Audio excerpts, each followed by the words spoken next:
How to remove place of Life360 app. I'm gonna guide you through the process on how to do it. Let's get started. First of all, on your phone, launch the Life360 app. After you are in the app, make sure that you are logged in with your account. Once you are logged in, you will see this kind of interface. Now, in order to remove any place of your Life360 account, you need to make sure that you are in this location page. In this page, you can scroll down to the bottom, and here you can see the places section. Tap on this manage places option.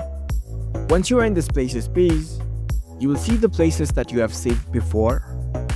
Now, in order to remove any places, you can simply tap on that place first.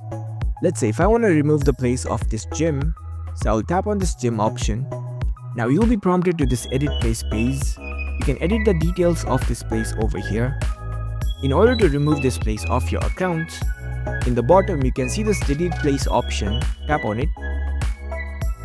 It'll ask you for the confirmation if you really want to remove this place off. You can select yes. And there you go. That's how you can easily remove place off your account in your Life360 app. If you found this video helpful, don't forget to give this video a thumbs up and subscribe to our channel for more tech tips. Thank you for watching.